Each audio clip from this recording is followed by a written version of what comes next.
NBC. Brilliant. Very brilliant. We thought we was going to get Michael Jordan coming on talking about today's game, giving his perspective. Nope. We got one long interview broken up throughout the year. At least that's what it looks like to me. But one thing he did talk about was load management. So we're going to talk about that. Plus, Baltimore City police is out of hand. Yes, ladies and gentlemen. Coming up this week on Breaking Through Glass Ceilings with Uncomfortable Conversations, we touch on that. Plus, 50 Cent's trolling again. Hit the music.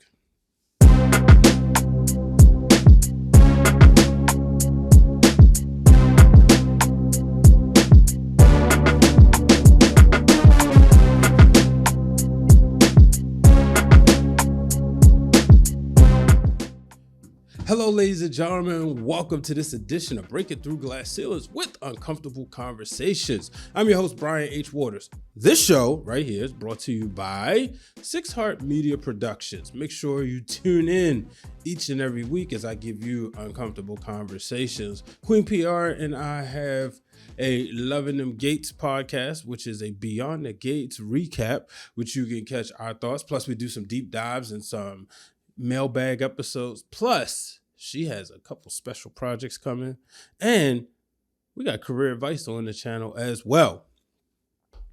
Folks, what a week has been in sports. The NBA season is back, just like I'm back home in the studio. It's exciting. This season feels different. It's going to be a lot of changing of the guard, right? First of all, there's a lot of injuries happening, right? LeBron James, he's out. Luka Doncic is out. Anthony Davis just went down. Paul George is out.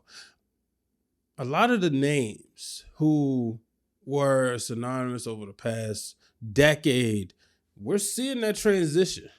You got Tyrese Maxey. You got VJ Edgecombe in Philadelphia, giving that team a lot of hope, a lot of spark. Dare we say they trusted the process. So that's been exciting to watch. Meanwhile, my Los Angeles Lakers. Yeah, LeBron James, he's on the sideline. And I know people out there have been getting on me in different comment sections. You Laker fans are spoiled. Y'all don't appreciate the greatness of all time. Y'all appreciate the king. Hey, look, like I said, thank you for the championship, but it just may be time to move on. We've seen Bronny James out there, and he ain't got no better. I know, man, I broke you ain't supposed to speak it like that. But Austin Reeves, on the other hand, he's been killing it. So the NBA season, like I said, it's fun to watch. You see Kevin Durant with another team. Easily the greatest superstar to play for multiple teams. And, I can say that off the top of my head. You can make an argument that Kevin Durant is in the top 5 ever to play this game.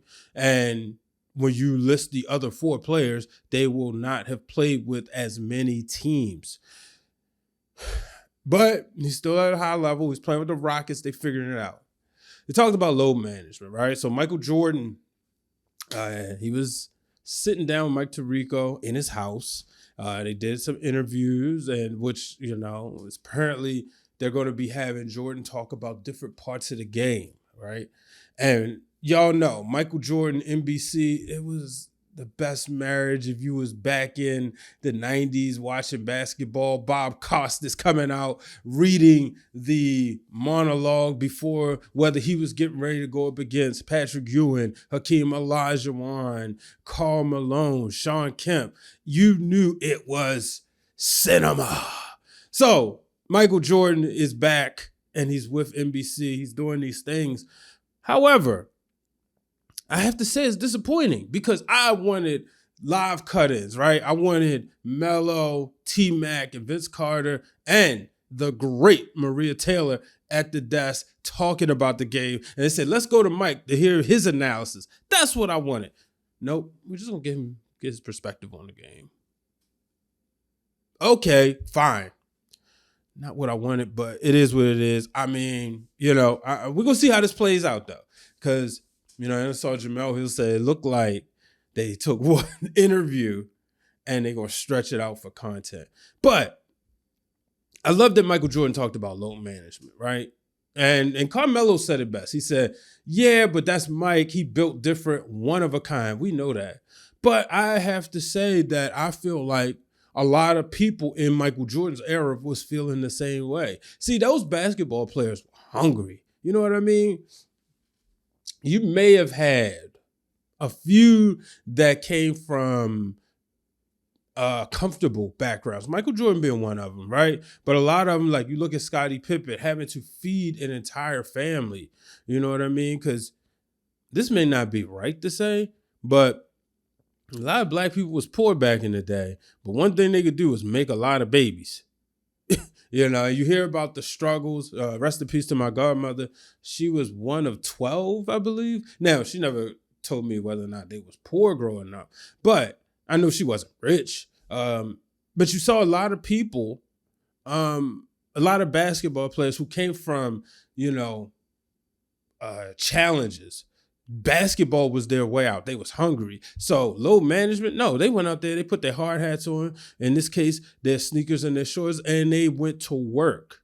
Now, the money wasn't as good as it is now. The endorsements wasn't what they are now. Now you have, start with LeBron James and Kawhi Leonard. Oh, we're not gonna play back-to-backs. You know what I mean?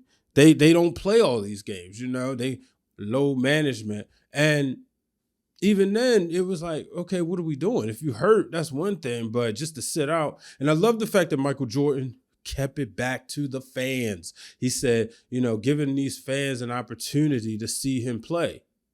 And I always felt that's something that gets missed out on, right? Because, yeah, you are a millionaire, you know, in some LeBron James' case, you know, damn near a billionaire. And I get it. Yes, your body is your tool. But at the same time, like, there are people out there who pay a lot of money, who save a lot of money. And in this day and age, the ticket prices, I'm going to give y'all, you know, example. Last week, $136 was the minimum to get in the door to watch the Lakers opening night against the Warriors in Los Angeles. And that was with no LeBron James. But you take it somebody like me, right? So you could say, all right, well, I'll sit out the home games. Well, I'm in town.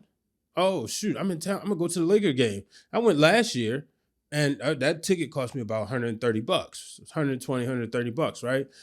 This year, okay, if I wanted to do the same thing, you know, sometimes it's not always so easy to just say, oh, I'm going to take this day off, right?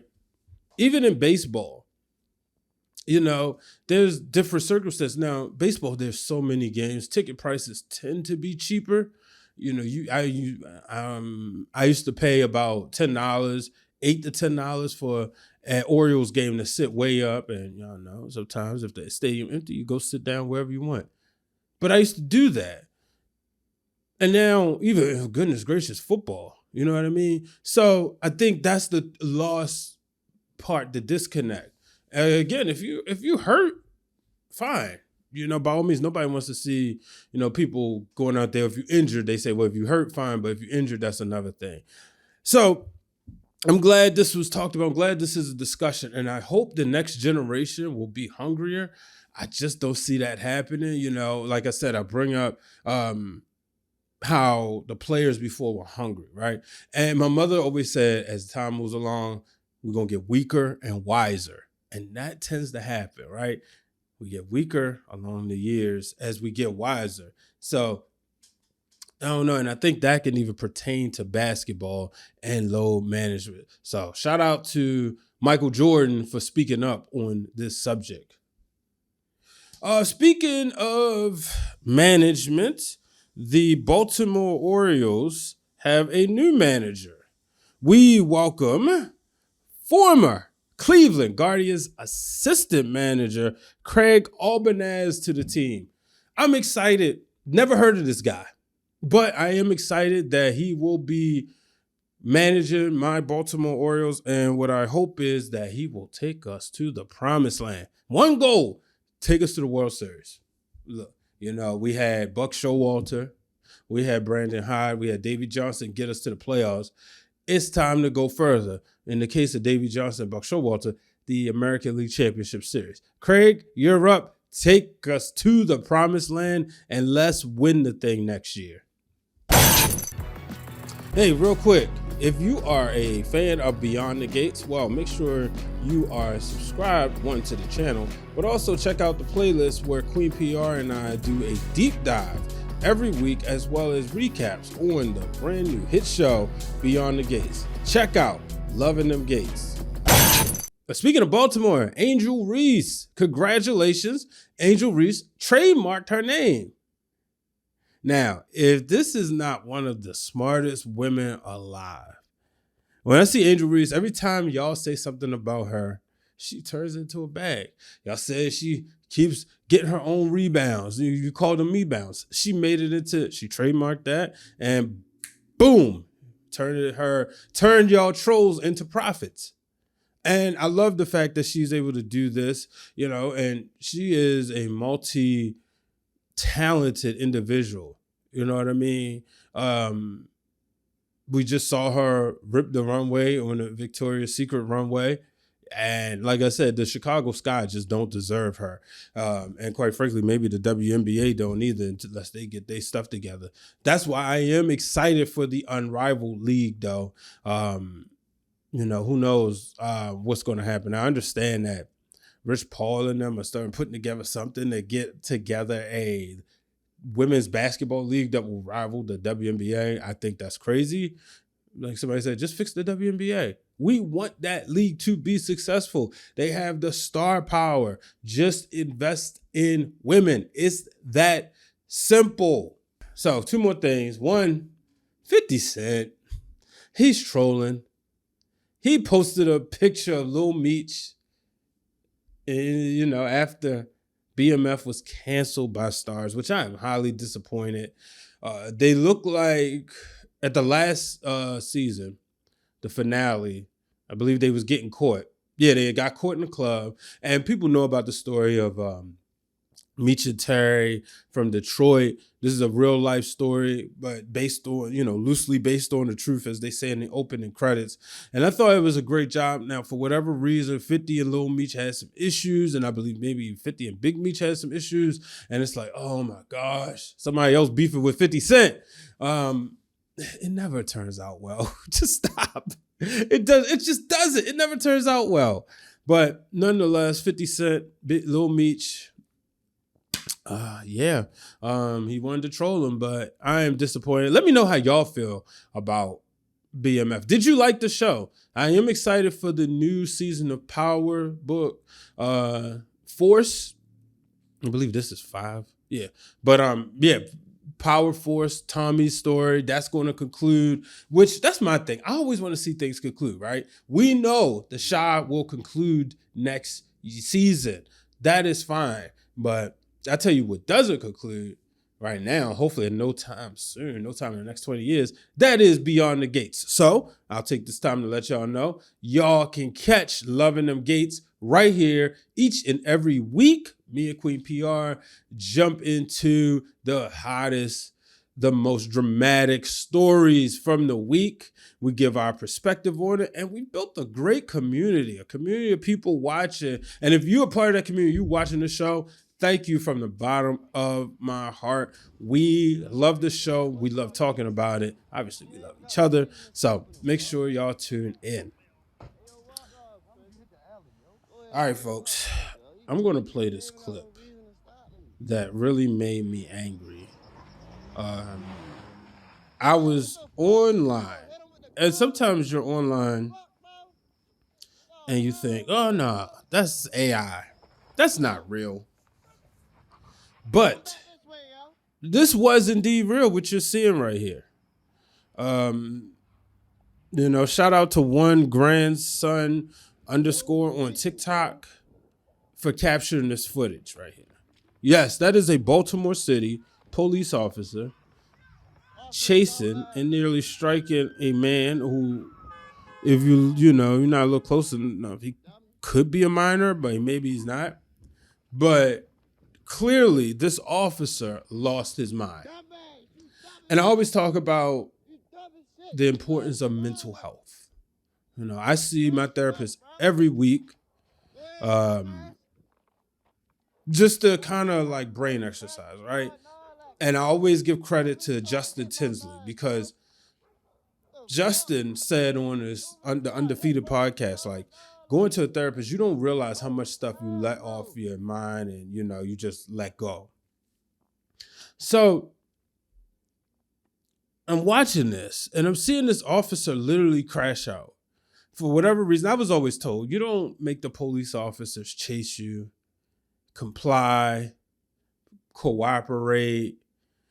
The sad truth is sometimes you can and they will still go to 100. I've had that happen to me, just getting pulled over for a routine traffic stop. Officers always have their hands on their guns and the guy was like, "What did you say?" "Nothing, officer." But I had to be in the right mindset to think, and also had my kids. And at that time, my children were 5 and 8 months. But I had to think like, if I react, who knows where he's going to react? And that's what people don't understand. Sometimes being a black man in America is you get pulled over by the police. You don't know what's on their mind. You don't know if they're going to discharge their firearm. So your anxiety shoots. So when I seen this officer chasing this guy and then get in his truck and speed after him and then speeding through traffic, and the way he was speeding through traffic was as if that guy had a bomb or had a gun and was in a shootout. I mean, he's running through alleyways to the point he crashed. Mayor Brandon Scott, mayor of Baltimore City, said, "This is deeply disturbing, and I really hope they address him. He should be suspended. He should be expelled without pay, and he should be forced. He's charged with reckless endangerment. He should be forced to spend at least 30 days in jail. The penalties need to be severe for this one, because not only could he have killed that person, he could have killed innocent bystanders. And again, what happens if somebody standing there doesn't provide us with cell phone footage? What happens? These are the things we got to figure out, ladies and gentlemen.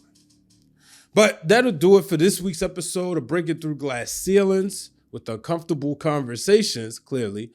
Make sure y'all follow me on all social media platforms at Brian H. Waters. Before I go, I got to give a shout out, I'm wearing the jersey, to one of the all-time greats, Clayton Kershaw.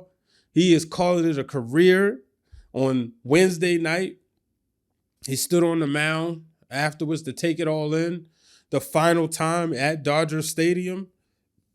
Dodgers are down 3-2 in the World Series. The last thing I want is the Blue Jays to win. Dodgers are down 3-2. The series shifts back to Toronto.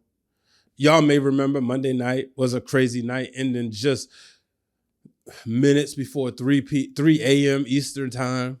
So, shout out to Clayton Kershaw on a wonderful career. Hopefully, we will see him go out like Peyton Manning, like Jerome Bettis, like Ray Lewis, like John Elway, and that is a champion. But Vlad Guerrero's dangerous. He is, that boy just like his daddy. Vlad Guerrero Jr. is a bad man, and he could do something that his father was trying to do, and that is bring a World Series back to the great North Canada. So long, everybody.